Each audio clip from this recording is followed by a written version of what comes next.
Welcome to the Propertybuyer Podcast, where we explore the world of residential and commercial real estate to help you make better decisions about buying, selling, or investing in all types of property. Join me, Rich Harvey, CEO of propertybuyer.com.au and multi-award-winning buyer's advocate. Our podcast features expert interviews, market trends and insights, and practical tips for navigating the complex world of Australian real estate. Whether you're a home buyer, a seasoned property investor, commercial buyer, developer, or simply curious about the property market, our podcast is for you. Join us as we share our knowledge, strategies, and experience and help you achieve your property goals.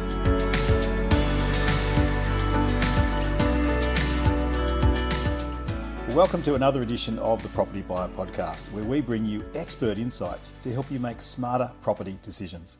I'm your host, Rich Harvey. Many of us dream about buying a few investment properties, watching them grow and creating a nest egg for our families, and retiring early to live off the cash flow. We desire a better standard of living and a life freer of money worries and putting up with bad bosses. But what is the reality and the challenges of getting into property with a scaled up portfolio? What are the risks and what are the rewards? And what investment philosophy and strategies are going to work over the next decade in Australia? Well, today we're privileged to hear from a successful investor that started his journey just 5 years ago to create an impressive portfolio quite quickly. Jono Roy is a seasoned property investor and a strategist with a proven track record in Australia. After purchasing his first property in 2020, he quickly gained experience in buying first-grade investment properties. He now has a portfolio of 9 investment properties valued over $4.5 million. And he's also been a part-time property flipper, recently profiting $155,000 on a single project. So he understands the ins and outs of property really well. Being the former head of research at one of Australia's top buyers agency, he played a key role in overseeing the purchase of over 1,000 properties in just 3.5 years. So he's got deep market insights and hands-on experience. Welcome, Jono. Great to have you on the podcast today. Lovely to be here, Rich. Thanks for having me. It's a pleasure. Now, John, I'm going to throw you in the deep end. We've got a little quote or thought of the week that we always give to our guests. And the quote this week comes from Anais Nin, who says, "Life shrinks or expands in proportions to one's courage." What do you take from that quote? Well, I think you have to have courage to move, to take certain risks. I think for me, one of the things that kind of drove me into investing in property was actually fear of staying the same, fear of seeing through COVID my money get eroded in the offset account, and thinking about how much that money would have taken, the time it would have taken me to earn that money, and thinking, well, I need to do something different here because the old advice that would have worked maybe for my dad's generation or his or granddad's didn't necessarily work for me in terms of just getting a good stable job and the rest would take care of itself. So that's what really sort of pushed me to look to see, is there something different, and property was where I ended up. Fantastic. When I look at that quote, if you ask me that question, what do I take from that quote? I was watching a show called House of David the other day about, in the Bible, they've got King David and the famous David and Goliath story. And they played it really well. And his brothers are all like, really, David, you'll never beat this giant. You're hopeless. You're a weed. You're just a shepherd boy. But as he walks out, he goes, I'm afraid, but I've got courage. And it's like a lot of us in life, we have these kind of real points of crossroads in our lives where we've got to decide, do I take that job? Do I invest in that property? Do I marry that person? Whatever it is. And you've got to have the courage of your convictions. And I think that's what I take, that your life will be the same or different depending on the level of courage that you decide to take. Yeah, 100%. So just trust the process and commit, I think is the thing, and then be okay. But so many people are scared to commit, aren't they? Yeah. And they're committing to, you can't not commit, it's just what you're committing to, right? So it's like, choose what you commit to. Exactly, choose your hard. Anyway, look, how did you get started with property investment? What was your motivation to get started? You kind of just touched on it a bit, but unpack that a bit more for me. So I got started through just education, so self-education, reading stuff online, actually mostly YouTube. So followed a few people on YouTube, and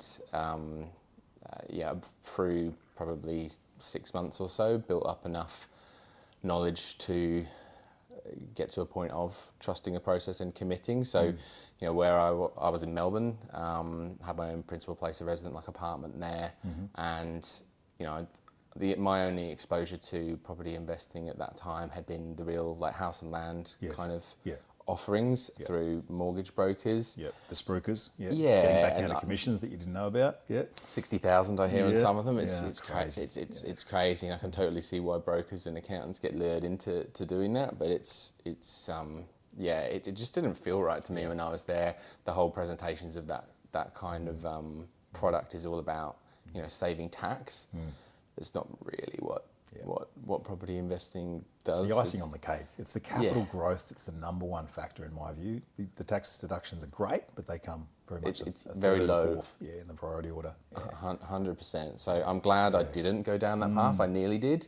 But because the other thing that was holding me back was just knowing that there were actually properties out there, because my experience was just from what was around me, which was in Melbourne CBD, and average property prices are pretty high there.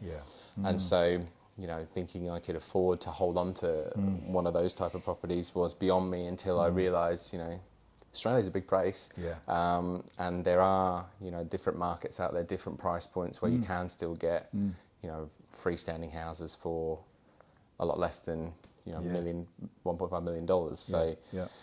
So once I kind of got a grip of those things, then that gave me the sort of knowledge to then go, okay, well now I'm going to start. So. Okay, awesome.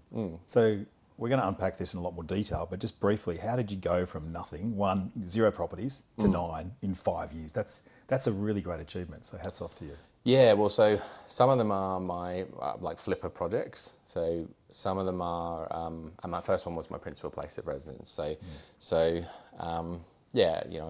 done reasonably well in a business that I had in 2016, 17, 18. So I had some cash saved up. I'd got a reasonable amount of equity in my principal place of residence as well, for a bit of the luck through COVID. So that was my starting point, I suppose. I did have some capital behind me. And then in COVID, we had obviously interest rates very, very low. So it was an interesting time. And I had a reasonably healthy sort of household income. So just got the first investment property in September of 2021, I believe. And so that was up in Toowoomba. And then the second one in Perth, South Perth, in like a couple of months later. And they just went really, really well over the first 12 months. And even after a few months of seeing the capital growth that I'd had in these properties, I was starting to think about getting rid of my apartment, because my apartment in Melbourne hadn't really grown that much. From 2016 to 2020, that apartment had grew about 100,000. And I just looked at, what am I actually, like what would it cost me to sort of move and release the equity, and I'm not really sacrificing any of my lifestyle by doing that. So that was something that I did like a year after. So I went from 1 to 2, then I went 3, 4, 5, 6. So 3, 4, 5, and 6 were a year after. Again, this is all when interest rates are very low, and that's when I got stuck. And then I had to sell my, I decided to sell my principal place of residence, but also interest rates had gone up. They started to go up quite a lot. I don't know if you remember, end of 2022, early 2023. And I went back to Westpac, was my bank at the time, and just kind of went, right, I'm ready for my next one. And they said, no, you're not. You can't afford it. What do you mean? What do you mean? I've been buying all these properties. I want to roll. Come on. So I was like, I had lots of equity, but that's when I really realised, okay, there's another level of this game where it's called serviceability. And the banks are very, very harsh on that, right? Exactly. And they've got the APRA rate, another 3% on top of whatever the rate is. So that's exactly right. So when I was buying, it was lucky because I was in COVID time in that sense, and debt to income ratios were like 8.5%, 9%, or 9 times your salary. That's it. So then it went back to roughly what it is now, which is like 5.5, 6. That's it.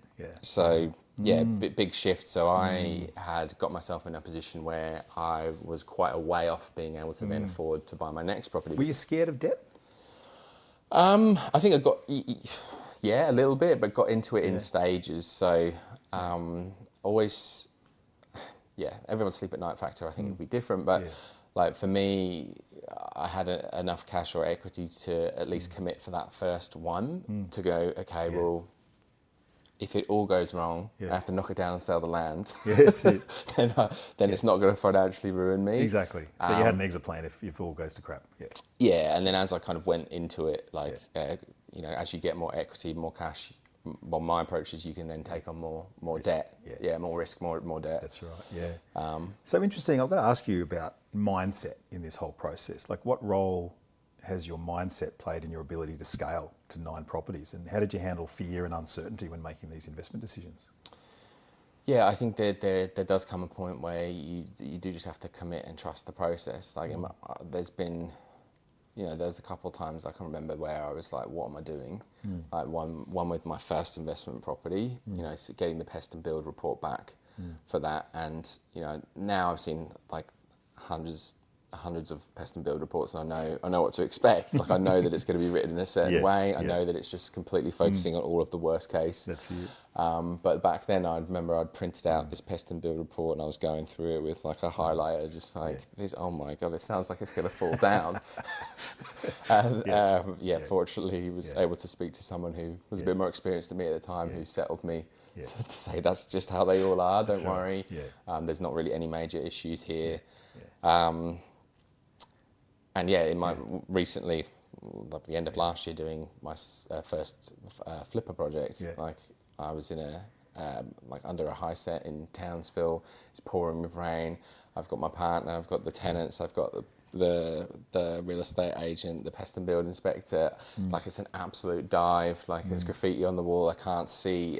It's dark. I can't really see anything in this underneath this garage, kind of under this high set. And I was just thinking, what am I doing? But to get to that point, I knew like I had trust in the process, trust in the data, and I was like, well, if it all goes wrong, it all goes wrong. But like, so did you have like? Let me just backtrack one question. I want to ask you your major motivator and your major fear, because a lot of people, when they're thinking about building portfolios, there's like parents are in the ear, don't take on too much debt, or the market could crash, or there's all these fear factors holding people back. What was your greatest fear factor, and what was your biggest driver to get into the market? Yeah, I think my driver was actually, I guess, a little bit fear, but it was fear of staying the way that things were, and so because seeing my money get eroded, like that was almost a guarantee. It's like I realised I am invested. I'm just invested in cash, and cash is losing 3% a year on average historically over the last 35 years or so, versus historically property grown on average 7% a year over the last 35 years or so, and can be leveraged.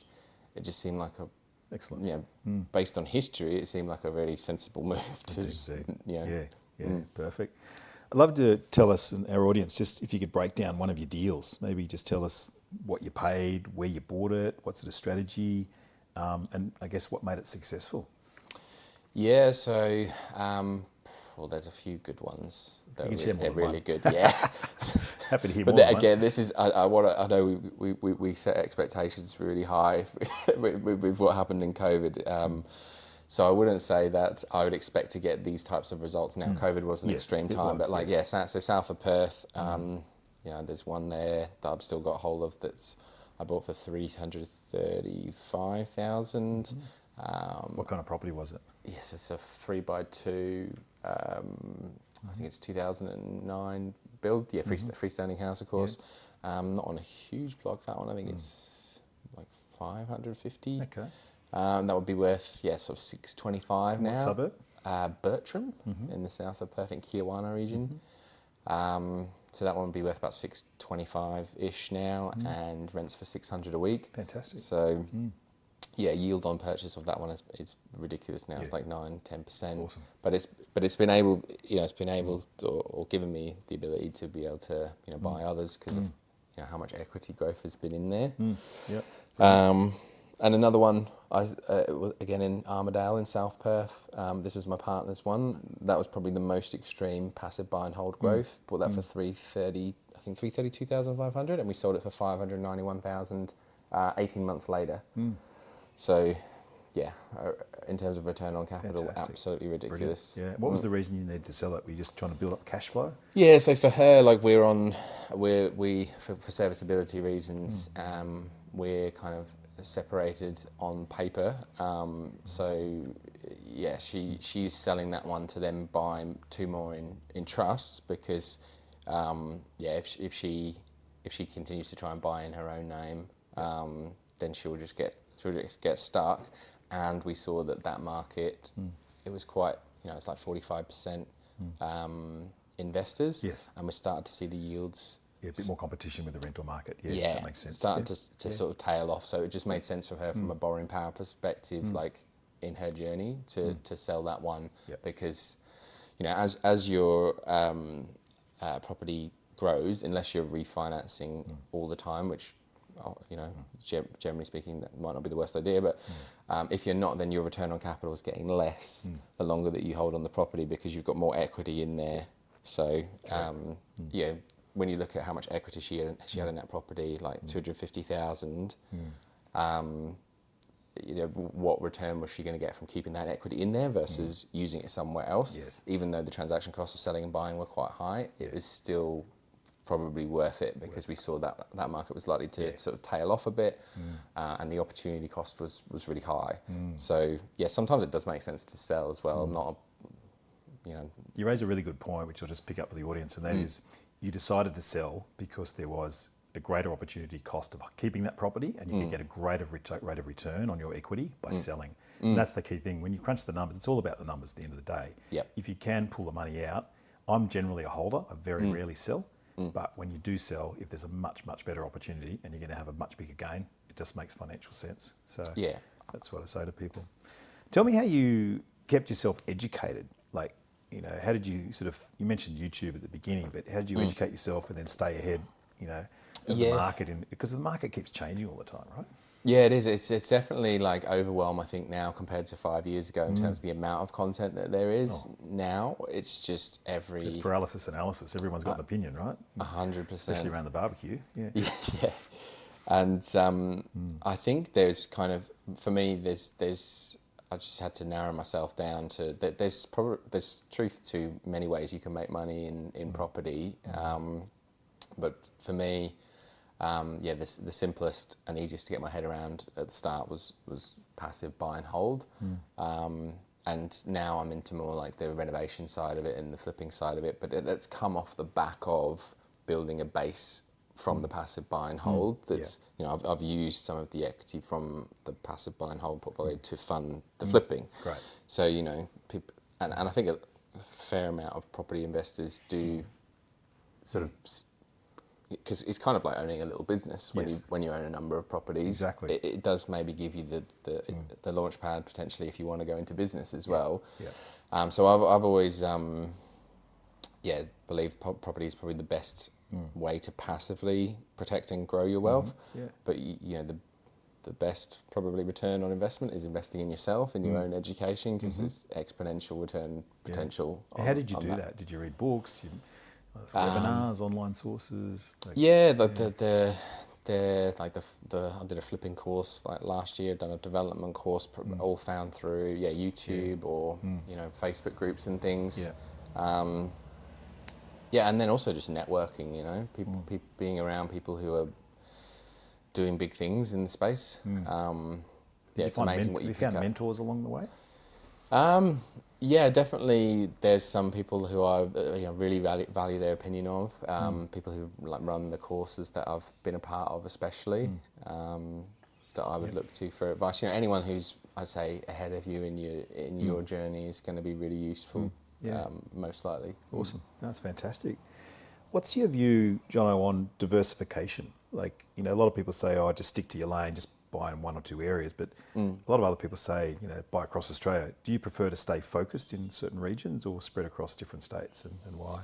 Yeah, well, I think if this was going back a little bit when I was in Melbourne, I had that same mindset of the market is only the market around me. But that is really going to limit you if you only can invest where you can be around, because there's only so many places realistically you can drive to around you. So yeah, I as part of my initial kind of getting comfortable with property investing, also got comfortable with the idea of having to be able to invest in areas that I didn't live. Because yes, property goes up at 7% a year, but if you look at pretty well any market, it doesn't go up at 7% a year every year. It goes through phases. There's the process of the growth cycle. Then developers typically will come in and they'll build. The growth will usually stagnate for a while, and then the demand will pick back up again, and then you'll grow again, and and then the developers come in. So it's the cycle. So it doesn't grow in a nice even keel. So if you're just in your area might not be the best time to invest right now in the cycle. So many people are scared about investing outside their backyard. They go, I wouldn't invest in Melbourne or Queensland because I just don't know it, or I wouldn't invest in Perth because it's too far away, or whatever. But they're missing out on so many opportunities. Yeah, by limiting themselves that way. It's completely, and I kind of was the same. Like when I going my first investment, I was like, I kind of wanted to be in Melbourne or Victoria somewhere, like close, like even within an hour or two, so I can go and see it. But it's like, I know nothing about property. It'd be like, I know nothing about cars. And so I'm going to be turning up into an area that I don't know, never been there before, or not often, likely. I have no expectations of what what's normal in that market from the tenants. I'll have, no idea as well in terms of, I'm not, I don't come from any construction background. I've no idea how to assess the quality of the build as well. So you're always going to rely on professionals to do that anyway. So you'd be like kind of just kicking the tires on a car and saying that looks good. Like We really appreciate you tuning in to the Property Buyer Podcast, and I hope that you're finding our expert interviews helpful. So that we can keep providing this information and growing our audience, we rely on word of mouth recommendations. If you found this information useful, could I please ask you to share this podcast with your friends, family and colleagues, and ask them to subscribe to the Property Buyer Podcast. It would be a big help, and we'd be very grateful for your support. Thanks once again for sharing the links. And now let's get back to the podcast.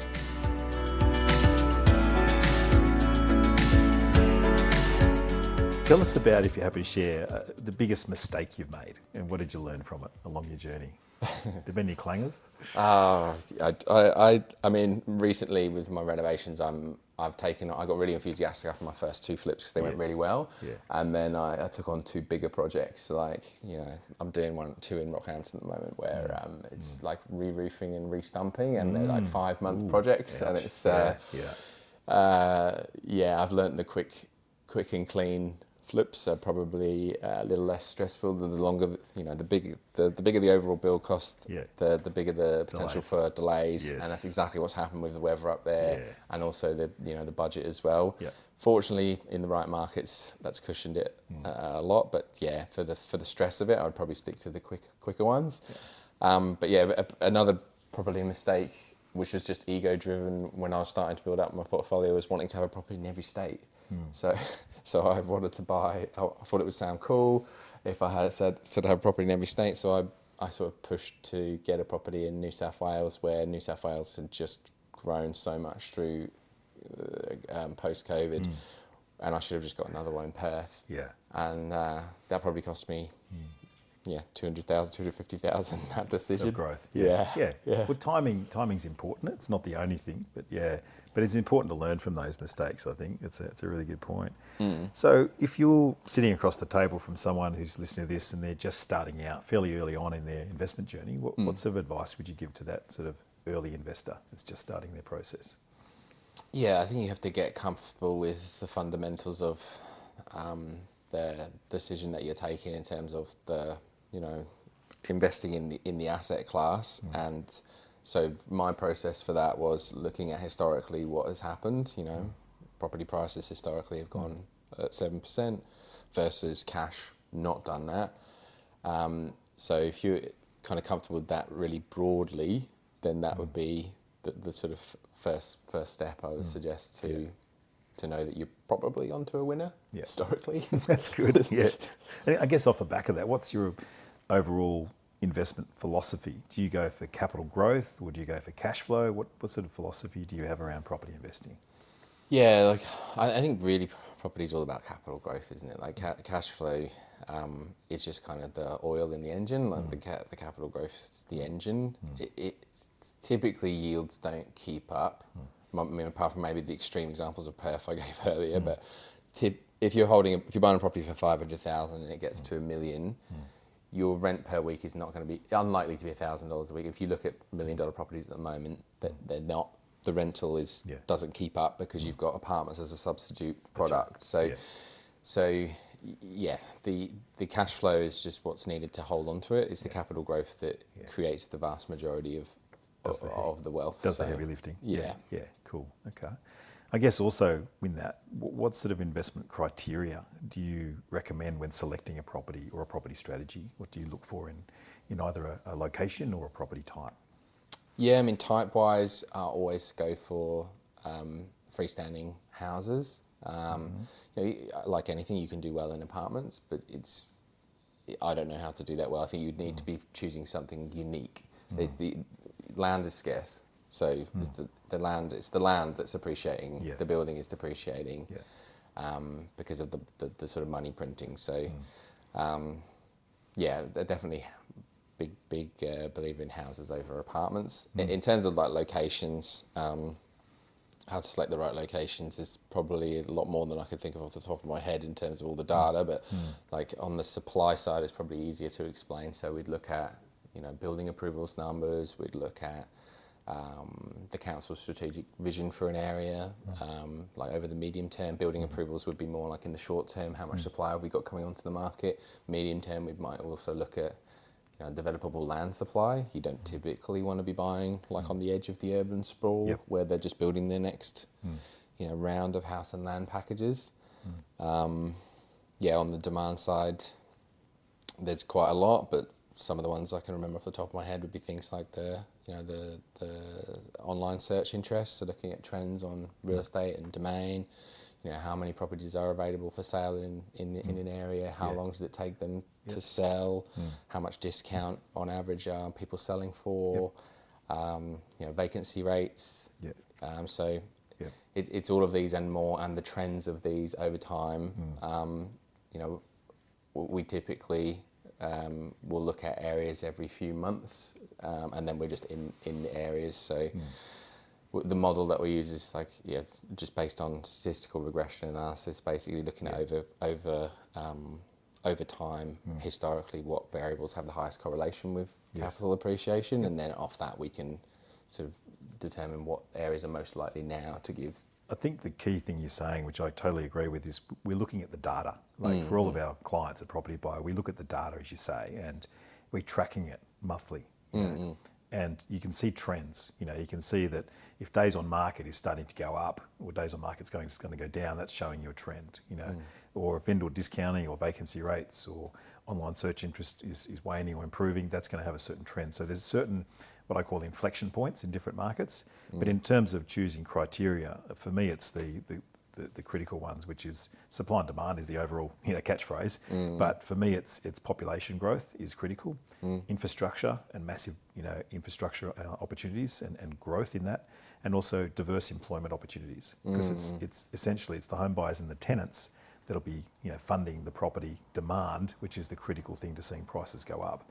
So if there's lots of land supply and not much demand, guess what's going to happen? Prices are going to flatline or go backward.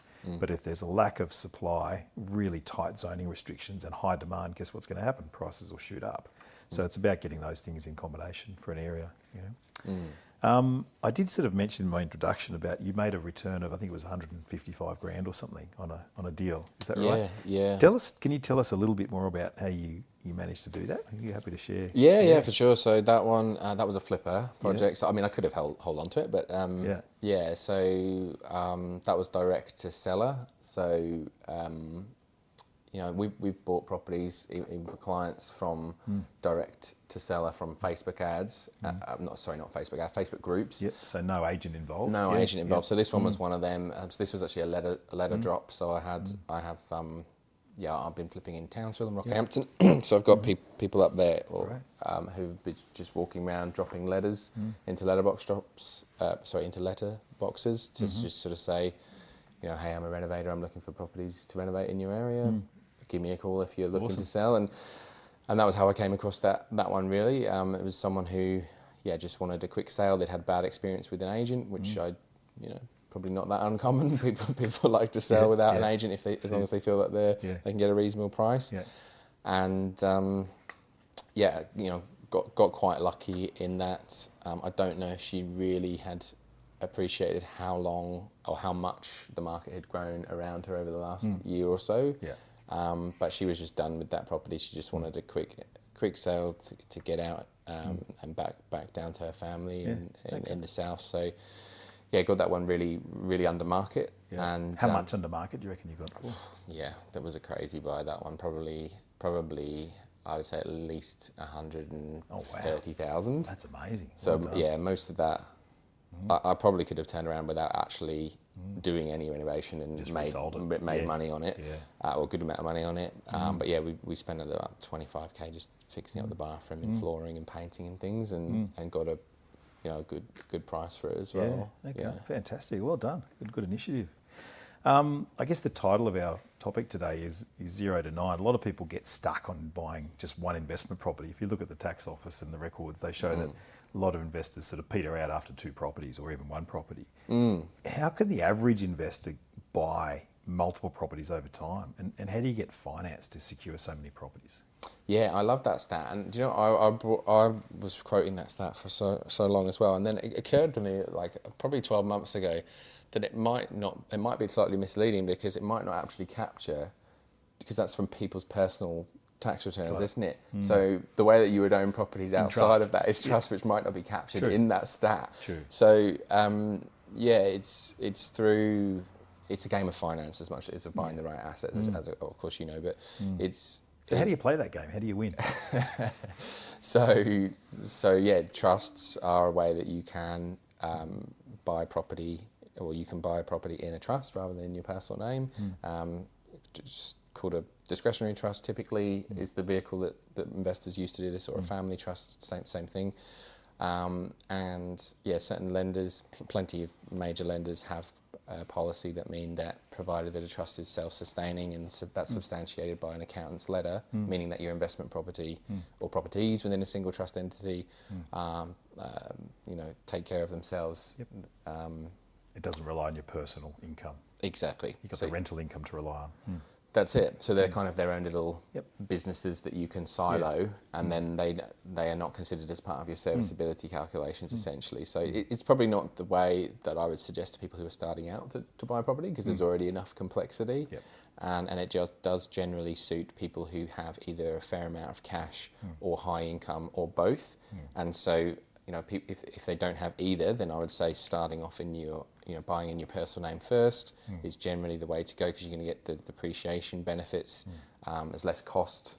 And also the land tax benefits. I think one of the key things to point out, if you're buying in a trust or particularly a company, you won't get the full land tax threshold in different states.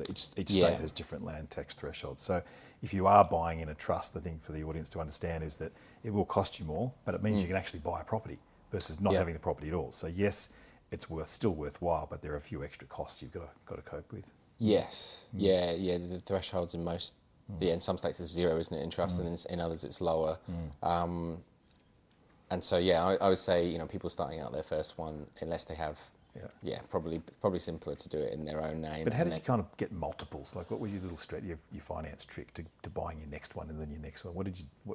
So you're gonna have to use cash or equity or combo. And so, like for my partner, that like with the one I was talking about earlier, so her journey might be more representative of someone had a reasonably modest income. So she bought her first property in Perth. It's grown a few $100,000 after a few years, and she's now got her second one. She bought it in a trust, because if she bought her second one in her personal name, that would have been it. She wouldn't have been able to buy another one. And now she's gone back and she's sold the first one, and with the cash that she's released from that first one, she's now going to be able to buy 2 more in in trust that will be self-sustaining because from day one, because she's got the extra deposits to do that. Yeah. So it's. So I think one of the things you've got to be careful of here is trying to do too much on your own, like especially when you're buying multiples. I think anyone listening to this, you need a team around you. You need a great accountant. You need a fantastic mortgage broker. Highly recommend using a buyer's agent and getting a great solicitor, pest and building inspector, which the buyer's agent can recommend. But having that A team beside you is critical. But particularly you talked about the game of finance, Jono. I think that's really important. How do you find a good broker? I mean, do you find there's difference between mortgage brokers? Well, my approach was just to kiss a lot of frogs, basically. Eventually, I found one. I went through probably 15 brokers before I found the ones. This is back when I'd just seen people have 10 plus property portfolios, and either they were lying or there must have been something that I didn't know. And it was the finance game that I didn't really understand. So I think finding the best brokers. My accountant now and the broker that I use, they're both property investors themselves. Excellent. I'd say if there was one criteria to look for, if you're choosing a professional or accountant or broker, it's probably that, because they're going to really understand the game more intimately. That's really cool. A lot of people or homeowners have lots of equity in their home, but they're often afraid to use it. Like they've bought their first apartment or first house, they've got equity. Let's say they've got a $1.5 million home and they've got a $500K mortgage left on it. And there's $1 million of equity. I mean, you can't use that entire $1 million, but 80% of the value of the property. But they're kind of scared. What's your view on should that person pay off their home loan first before investing, or should they think about investing now? Yeah, obviously I'm going to be biased on this. I think I know where that advice comes from, which is because. Be a bit careful with financial advice as well, but this podcast is not financial advice. Exactly. Not a financial advisor. But I'll tell you what I've done. You can say what you've done. That's fine. And I used to, and up until I started investing in property, I just invest in index funds, and 7 to 10% steady, Eddie. But when I saw inflation at 8%, it's like that's not really going to cut it. You can't leverage that, you see. So if you're putting 200 grand into an index fund, it's not leveraged. If you've got 200 grand cash, you can go and buy $1 million property. So you get 5 times the return. So instead of getting 7%, you're getting 5 times that return in a property. 100%. That's why I realised as well. It's like if you buy $500,000 property, if that grows 7%, $35,000, and it's cost you $100,000 to hold it, you're essentially getting 35% return rather than 7%. So I think that advice comes from maybe versus index funds and stocks and things. I would probably pay down my mortgage before I invested in stocks, because you're going to save yourself 6%. Well, that's after tax. So effectively, maybe 9-10% pre-tax versus what you might get from the stock market return. But like you say, the leverage is the difference. Yeah, that's key. If you had $1 million in equity today, what would you do with it? Yeah, well, what I am doing with equity, is to the risk level I'm comfortable with, taking it out and leveraging it up to buy more assets, because it's just the economic reality of this environment, isn't it? It's they're not going to stop printing money. That's right. Hard assets are the best way to hedge your wealth and stop erosion of that from inflation. So exactly. Well, talking about inflation, we've got Trumponomics and the whole world order turned upside down at the moment. So a lot of people are scared to do anything. We've got an election coming up in May. We're recording this in the middle of April. So the election will probably be a very close minority government or home parliament or whatever it's going to be. But a lot of people are scared to move forward. But in fact, during times when the share market tanks and it's inflationary, property is the best hedge against inflation, Jono. And I think a lot of people are scared to do anything, but honestly, buying properties are going to be a great strategy. So the bond markets are predicting 3 to maybe 4 rate cuts this year instead of 2. So we're going to get a much deeper cut in rates than everyone's expecting. What's that going to do? Stimulate the property market again. So again, my advice to anyone listening to this is, now's a great opportunity to act. Not being biased just because I'm a buyer's agent. I'm just saying the reality is the market will really kick up. But talking of buyer's agents, what do you think as a buyer's agent, what advantage do they bring to the table for our property investor clients? Yeah, I think probably one of, or certainly a key advantage is the the proven track record with agents. So, even knowing where to buy now, with the amount of information that's out there, there's certainly a lot of opinion and differences, but probably isn't the hardest to find some places to buy, but actually being able to buy there is a different thing. So, having proven track record with agents of successfully representing serious people who complete transactions, it really gives you with most agents anyway, it gives you really good leverage to then get the tap on the shoulder when they've got the off-market property. They're going to come to you because of how many times they've successfully transacted. So you're leveraging that relationship essentially when you're using a good buyer's agent. Yeah, awesome. Anything else you think is a good advantage? Yeah, I mean, as I was saying earlier, like if you're going with people who are further ahead of you maybe in their journey and have the experience, that's only going to stand you in good stead, isn't it? Yeah. Trying to do it all on your own was a bit much for me when I was buying my first property 5 years ago to I guess with all of the information that goes into selecting areas, building relationships with agents, it would have taken me months. So the speed that a buyer's agent can give you as well actually does have a cost to it. Like if I would have done it myself, it could have been 6 months, 12 months potentially to learn or more. And there is a cost to that, like the opportunity cost of not being in the market. Well, I was going to say, let's say it took you 12 months to buy into a certain market. Let's say it's a Queensland market, for example, but yet that market moved 8% or even 10% in a year. The buyer's agent fee would be no more than 2%, right? So you're going to be ahead anyway. So you might as well take advantage. And the buyer's agent's going to give you the strategy, they're going to have the connections, they're going to do it much more efficiently, they're going to educate you. So it's really a no-brainer. Pays for itself, within a month or two in the right market. I've only got a couple more questions for you, Jono, before I let you go. But has your investment strategy evolved over time as you've got more knowledge? Have you got sort of more sophisticated? Just tell us how that's evolved. Yeah, I'd say as I've got more kind of buffer in terms of equity, I've been comfortable taking on more risk, and so that for me has turned into more of the like renovations side of it. I like the way you use the word buffer. It's a really good thing to have a buffer. Definitely. Like sleep at night factor, right? 100%. Like even now, like I look at, because there's projects I've got going on, and then there's total amount of debt that I have on the passive properties, and it's like, okay, where am I comfortable at? Because I could take on more, but I've got to be able to breathe. So I think that's a journey for going into the renovations is quite a common path. And then I'm interested in potentially developments and things into the future. Awesome. So that might be somewhere I go as well. Fantastic. How many properties do you need to retire?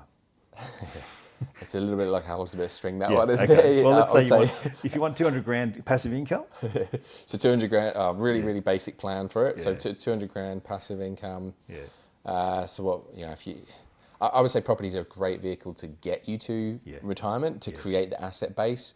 May not be the best vehicle in a retirement because like we were saying earlier, like your yields don't typically keep up. If you've got 500,000 of equity in a property and it's yielding, 3 or 4%, then it's I'd say you could probably do better than that in a retirement. But in terms of getting you there, it's the best vehicle that I'm aware of.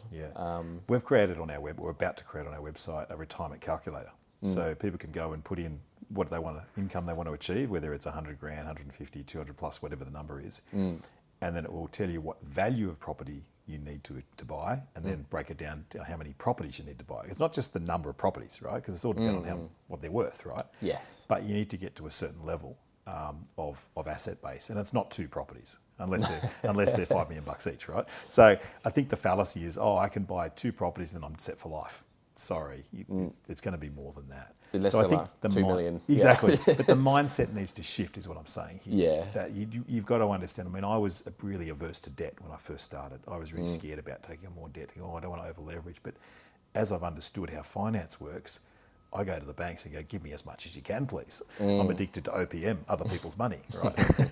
So if I can get more from the bank, because they've done their serviceability buffer ratios, they know they're only going to lend me up to a certain number. So why not get all of that invested in good assets? You know, that's the game that I've learned how to play over time. Do you think there's an age that you can get to where property investing doesn't make sense? Like when you get to 60 or 70, or do you think there's an age where you go, you know what, it's probably not worth investing in property anymore? It could always be part of like a portfolio, I'd say, but yeah, generally as people get to, you know, whether they're 60 or 70 or just in the retirement phase, they tend to consolidate debt, don't they, and look for more income producing assets, you know, because property, as we've touched on, is the wealth's all built in the capital appreciation and the leverage. That's illiquid. So in a retirement, you're probably going to want to transition to maybe high yielding, you know, so commercial property is one commonly that I see people who are looking more for yield that they would focus on. But even like, you know, putting it into your super and getting 7 to 10% in a retirement might still be, but you know, it's more liquid, isn't it? More accessible. But to get to that balance to put into super, I would say, you know, property is probably going to be one of the best ways to sort of do it. Very stable. Perfect. I mean, let's say you had, you know, $5 million in the share market and it's tanked 20%. Well, you've lost $1 million, haven't you? So, or if it's property, it's not going to drop quite that much, is it? You know, it's pretty unlikely. So, one last question for you, Jono. You've been great. Can you share the best piece of investment advice you've ever received? I think the best for me is trust the process and commit. What does that mean? Trust the process. So once I'd come up with once I'd looked at all the data and it all made sense. There was still some fear. But it's just trust. Committed to it. Just commit. Commit and be okay with. I was okay to be wrong. Like, but I didn't see that I was wrong because I would have at least learned something. You know. With the information that I had at the time, I was still right, and it was still the right decision for me. So I was okay to live with whatever the consequences were. And fortunately, they turned out well. So fantastic. Commit. Look, Jono Roy, it's been a pleasure chatting with you. Thank you so much for sharing your wisdom on the Property Buyer Podcast. We really appreciate it. Thanks for having me, Rich. Thanks everyone for listening. I'm Rich Harvey, CEO at Property Buyer. We look forward to you joining us for another edition of the Property Buyer Podcast. Bye for now. Thanks for being with us on another Property Buyer Podcast. If you have a question you'd like to ask, please click on the SpeakPipe link and we'll answer this during the next episode. If you're looking to buy a residential or commercial property in the near future and would like to get the added advantage of having a buyer's advocate on your side, then please reach out to my team today and send us your inquiry and we'd be delighted to help. Please visit our website at propertybuyer.com.au where you can stay updated with all my latest market updates, weekly blogs and live suburb profiles to help you make better property decisions. We look forward to connecting with you again on the next Property Buyer Podcast.